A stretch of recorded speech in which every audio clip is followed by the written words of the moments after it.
Don't just stand there teasing me. Now it's time to show and prove. Before we went on the break, we were talking about how internet access could, be detrimental to the society. But of course, I personally think that the positives actually outweigh the negatives. And now we've got into the segment I'm very, very excited about. Let's talk some Nollywood. Now, Nollywood is perhaps one of the biggest in film industries in the entire world. The last time I checked, they said it's the third largest. So after Hollywood, Bollywood, then you have Nollywood. And we've seen a rise in terms of how visible our stories are, how visible our African stories are on streaming platforms. People are consuming our content, from different countries, and Nollywood has become even bigger. However, there are certain individuals that laid the foundation of an industry that we now know as Nollywood, and one of the legends is actually in the studio. Ladies and gentlemen, without further ado, I have the incredible, the man, the myth, the legend, Emeka Ike himself. Hello. How you doing? I'm fine, and you? I'm good. When you walked into the studio, you said something that you're now a zaddy. I look like a zaddy, Actually, they want to make a new role, a new movie of me looking like a zaddy, so that's why I'm keeping this, Oh, okay. So we're going to see the transition of the typical Emeka, the lover boy, because all the movies you formed my entire childhood, from Deadly Affairs, just to mention a few, and that's right. You formed the foundation of what is now known as the lover boy, the bad boy, in movies, and you were sort of the template for a lot of young actors. Thank you for the encomium. So we'll be seeing more Zaddy roles now, right? Oh yeah, not about Zaddy role. This particular role I'm playing after this one. The director Taco Benson wants me to actually look this way because I'm supposed to be some dashing guy, So I have to look like it, like someone who controls power, money, riches, and all that. So that's why I'm looking this way. Don't worry, you do actually control money, power, and riches, and all that. So I'm pretty sure it's going to be easy for you. Oh well, let's see. All right, so let's get back to the beginning, right? You've been off the scene for a while, or people think that you've been off the scene for a while. Where has Emeka Ike been? Emeka Ike has been where all the other artists that were in my genre are. There was a point in time when we were all pushed out of the system without the people knowing what happened. The government came in, the policy is everything. Just one policy could change everything for the whole industry. And there were days of, what do you call it? Where you go to rent films. Yeah. What do you call rent? Houses. Where you rent those shops, you rent those booms that year, okay? All that just died for no reason. And we're all now using video clubs, right? All died for no reason, and now we only get used to using decoders. So the transition from using jackets, buying movie in jackets, to decoder, that was where you lost us. Were not included. Our opinions was not engrafted into that process. So the people that made the policies out there just yanked us off, and we couldn't do what we needed to, or what we loved doing anymore. Then too, Emeka Ike was depressed for a long time out of some marital whatever, and I was hiding. I was in shame for what I didn't do. So that's sometimes the price you pay for being large. So I was depressed. I was short-circuited for no reason, and I had to just hide my face until I know what was wrong with me. I could tell you at a point I wanted to kill your Ebuka. I was looking for Ebuka. I thought I was going to see him in this show. I was like, Ebuka, I would have killed you for nothing. But Segun Arise came here and they called me a madman. Now, I was really angry and bitter that how could you just use such a word on air without coming to know who I am? I was, after Segun Arise, there was so much war in the Actors Guild of Nigeria. I was a de facto president. I was fighting for the people. They called me the people's president. And I was fighting against some institutions, some men that are there, the oligarchs. Then somebody in between sneaked in to take my life. So there were assassins everywhere for me. I was facing gunmen everywhere. It's in the news. Go to the press. assassins came to my house on the road. They just want to take my life. It wasn't Segun Arinze. It wasn't Ejike Asebu. It wasn't even Abo. In fact, I lost my mother last month. Oh, my condolences. No, October, right? Said yes, and I'll be burying her very soon. Ibn Abo called me, and she'll be coming for my mother's burial. But that year, I was like, "Oh, Ibn Abo, you want to kill me?" Stuff. But the woman that was behind was somewhere quiet, and So we celebrities are exposed to so much dangers than we know. And Burna Boy said it. Say, last, everybody will chop breakfast. So all of us, they chop the breakfast. Wow. Honestly, I genuinely feel your pain. I'm sure it's nothing compared to what you really went through, but in just few minutes, you've told me that you went through depression, went through marital issues, had issues with your colleagues in the industry, and also you felt that the transition to the coders and streaming platforms sort of affected the demand for your business as well. Yeah. I mean, with everything that's happened, how did you make this incredible comeback? Because I know you just featured in Malaika. Yeah. Toyin Abraham's movie. So at what point did you say, you know what, I'm going to take my life back, I'm going to take myself back, and I'm going to be the man that I've always been? So what was the change? What happened? At what point? What changed? When you realize that they're actually after you for who you are. They actually are envious about what you've achieved. So you're gonna ask yourself, what do I do next? Then what came to my head was, keep your head up. And I just kept doing the things I needed to do properly and the things I need to do. I just kept working on myself, kept investing. Like that year was after African Magic in court or whatever. I'm no more after them right now because I actually own my own TV channel right now. I own Nollywood TV on Star Times, Channel 62. So it's all about reinventing yourself, making sure you make the best of the negatives and the stones thrown at you to build the pillars that will fortify your next rise. So I really want to touch on a very sensitive thing you said. If you feel free to talk about it, please. Because you did say something that you were going through marital issues and you were being accused of something you were not guilty of. But on the internet space, you never came out to clarify anything. Yeah, it's difficult to clarify yourself because the same people that are bullying you on the internet, they are still there. They're going to say, whatever you say, they were like, no, don't mind him. He's still missing her. Why? Go ahead, move on. They just make you feel like, what's going on? And if you are not prepared to handle it, you'll be crushed. Okay?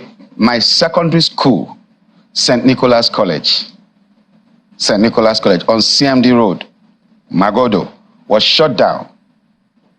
Over $480 million naira investment. That year, 480 million naira investment was shut down, and all I had was constant battery. And I was always saying, look, I don't beat this lady. What's going on? I went on air. I was like, come on, I never did. Babe, what's going on? They say I beat you. Do I? No, but you're a star, you know. They can always manipulate things and all that. So I was gullible until I discovered that she was actually the one behind this whole thing. Some ladies are too desperate for marriage lately. And she actually told me one time that I'm not the marriage type. I didn't understand it. So the young men need to know that there are plenty of ladies that are not the marriage type lately. And they're the ones that get you and I first. The good ones don't show the signs that you want to see want to go to a party with a girl. But these ladies show you everything you want to see. And then when you get into it, that's a luck. So it was depressing to find out that the person you were actually confiding in knows that men were coming to your house and was making calls with them and arranging and discussing this thing. And the resolution was, okay, after it all, blackmail him. I was busy grouping with the blackmail. I didn't know it was much more than that. So it was crazy. My school was shut down. Students were told, go home. This school is shut down. This marriage is shut down. On the same day I was on air, heading for a movie shoot in America. They already knew I was traveling. They were planning it. So I had to do, I was directing a movie and I was going to act in one of the movies. So 2 movies for J&J Pictures in Maryland. So they knew I was going to be away for a while. So they took their time to plan. So I was on air when she rang the bell. And all the students came out and said, look, I'm shutting down this school right now. You all have to go tell your parents, put you in another school. I wasn't waiting for it. I came back home to nothing. My property, my house has been moved. Everything in there, because my house is in Ogudu GRA, where I built my own house. But I was staying close to St. Nicholas College in Magodo, because if a student needs attention, I should be able to wake up 2 a.m., 3 a.m. to attend to it and do what I got to do. So they had moved all the properties I have in Lagos. I lost plenty of them, like 80% of my lands, because it was just the bag I traveled to America with that I still had, that I had just with me. So the documents for those lands were taken? People are bidding on my property and I'm looking at it and I feel like killing myself because I can't defend what you don't have evidence to. So it was a planned thing. The evidence was taken? There's no evidence because you came back, they've moved your load out of the house and you can't see any piece, nothing. Your wristwatches, your awards, your pictures with presidents, everything I got as Emeka Ike was gone. It was just that box I went to America with. So connecting with Malaika was very, very easy for me because you go through a lot of resilience, bottled up emotions, anger, confusion, misconstrued truths, making you feel manipulation, and you never know where it's coming from. Sometimes you want to please this person for the other person, but you don't even know that she's actually manipulating you. So I feel sorry for young men like you, especially. I don't know if you're married. I was asking someone at Aminu Kano airport yesterday. I just came through Saudi Arabia last night. I'm like, I'm sorry for the young men like you that are not married. Because the narrative out there is that it's all about the money. And when they come, they don't like you for nothing. You're just a blackmail issue. And you must be popular, you must be rich, you must be a very strong banker, a successful man, to be a woman beater. No carpenter is a woman beater on the social space. No bricklayer is a woman beater on the social space. You have to be successful. And there are people like Iyabo Ojo that are there to back them up and say, hey, yes, yes, yes, Kilode, Kilode. Now, your experience as Iyabo Ojo might not be the same thing with that lady, because that could be a criminal. Anybody who interacts with assassins, gunmen, is a criminal, male or female. So we need to understand that the social space is polluted in Nigeria. I'm a resident in Germany. My family also lives in Nuremberg. You don't put everything out there. You just don't go on air and post anything. So when I hear people say, it's my right, your right to abuse me, to give me a wrong image, and sorry is all I get for it, somebody needs to regulate our social space. So you said sorry is all I get for it. Has she apologized? If it was deliberate, there's no apology coming because there's a lot to cover for. Man, I was hunted like a rabbit. Gunmen were coming to my house, marksmen. Go to Magodo police post. You see my statements. Marksmen were in my house this afternoon. Oh, 6 men came to my house the other night. Oh, some men came with gun. Not jokes. Then I was after Segun Arinze because then as a human rights activist, I felt, well, they're coming for me because I'm fighting against them. It was a whole lot of manipulation. Have you gotten your school back? How can you get a school back? What's his name? The Minister of Aviation now. What's his name? That lawyer. Festus Keyamo? Festus Keyamo was to be my lawyer then. He was my lawyer before I became a government man. When he saw the damage, he said, bros, let me not use that word, and move on. Leave the school. It's messed up. Because this is a moral institution where you can be criticized or for being anything corrupt. Parents will pull their kids out. where you can be maligned or anything being said about bad misbehavior, bad character, whatever shouldn't be mentioned around you as, So I couldn't save the school because parents were already pulling their kids out when the proprietors woke up on the same day I was on air. She sent the Prado Jeep that took me to the airport. And the driver came back. She asked, where is he? He said, our guy is on air. He said, okay, get me the assembly bell. And the students gathered and said, I'm shutting down. Get your parents to put you in another school. And it was like a burial scene. Teachers were crying because they don't know where to get the next job. Students were crying because they're going to miss their friends. They didn't plan for it. They weren't expecting it. So it was so much of confusion. Then all I got was constant battery. I'm like, what? Kids, do I beat your mother? No, daddy. I built for you in Lagos. It wasn't nothing. Alawade, I built for her mother. In Isoko, 3-bedroom, I built. I trained you in school. I was in Yaba Tech. My friends, some of them are deans of faculty in Yaba, in Unilag and so many universities. I just took her there, give her admission. And I changed her life. Made her a teacher. Put her into school part-time. They say, this one is pregnant too. You don't feel like jam. I said, okay, yeah, that's why we're here. Drive any car you want. The Prado, the Touareg, any of the Infinity, any car you want, just have fun. You're a big man's wife. And that's all I got for it. Because I was investing on someone who wasn't investing in me. So you just keep loving, but you don't know if you're really loved in return. So that's the mistake we make as young people. We have found, I'm a material babe, sweet babe, man. It's about getting the girl. But if you've not talked about your security, does she like you? So that's just it. So no apologies. She's hiding, running up and down. If you saw my post last week, I was like, okay, fine. Someone said it was I saw a post last week. He said, Emeka Ike is having fun now after his ex with a new South African wife and that. After he divorced us, I didn't divorce her. I went to make my claim. I didn't divorce. She went to divorce herself. She said, Governor, George, please divorce me. I have to go. I said, Kilo Day, where are you going? I was on my knees. Felix Duke was on his knees. My sisters were on their knees in court. The people that came with her to court were on their knees. Are you okay? What's wrong with you? We didn't understand what was going on in her psychology. But she was so restless.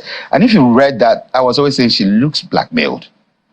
So when you're a lady and you're dealing with gunmen, it gets to a point when they take over from you. So you feel like it's not entirely her fault? She was being controlled. Her fault because she got herself into that corner. I wasn't working with people who would take her life. So the moment I start doing that, she know that something could twist. You understand me? Yeah. So it's a whole lot of confusion out there. Even as it is right now, 10 years she's been out of my house. And then last year she came, boom, when I was in Germany, I just went to arrange my kids' papers so they can move on. I shut down my stardom. Like I told you, depression made me, I shut down. Like I had to focus on my family. I noticed a lot of lapses. I said, okay, man, forget the stardom stuff right now. Yeah. The kids. Okay. I was able to bring them out of depression and build them. Yeah. But right now she's in their possession. I don't know where else they are. I can't see my kids for 2 years. They are hiding from me. Their phone switched off. All right. I don't know. So it's a world we are finding ourselves. Yeah. But we know that God will see us straight. Emeka, first I would say that you've been through a lot. The stories I did not expect to hear as much. And, I can tell that you're in a better place right now. Oh, yeah. And, I just really hope that eventually, we can all find closure because we all need closure right. To a certain extent. Thank you. So this movie, Malaika, you did mention that you really felt a personal connection to it. Can you tell me more about the movie? I had a wife who she was more prone to anger than peacemaking or being reasonable. She just want to be controlling, you must respect me kind of woman. And I have a daughter that loves me so much. And her mother is late. So there is the conflict. So there is that, you need to balance. your love for her, your love for her. When she's angry, she wants you to play her game. And your daughter is there crying, Daddy, help me. I'm being swallowed in this anger. So you see, there's a lot of family tussle that you need to be a man to realize that, okay, fine, I won't be moved by emotion. You need to really get to the roots of what's going on in your family. There's so much manipulation. Maybe the one manipulating you might not even know that the extent she's going. You need to find out. You don't just walk across everything. So you are the blackmailed person. You're the one that needs a mental health solution because everything is coming to you, daddy, daddy, daddy, daddy. And then also the woman also will be punished because when you're in such situations, it's going to affect your person. You can't progress when you're not receptive to progress. You're not positive. Progression becomes a bit of retarded because you're not working in the positivity. Okay. So she had her issues. And the girl, oh God, I feel sorry for my daughter. I feel sorry for my daughter. Before we reveal the entire plot, I believe it's premiering today. It's not, no, it's the premiere is today. Yeah, today and 22nd. From today, we're on air. So. Okay, then 22nd is out in the cinemas. That's right. Emeka Ike, thank you so much for really being vulnerable with me. I do not take it for granted. And I also just hope that even with other industry players and, some of your colleagues that have hurt you in the past, or that we can all find a place for forgiveness and moving forward. Thank you very much. Thank you so much for speaking with me. Don't just stand there teasing me. Now it's time to show and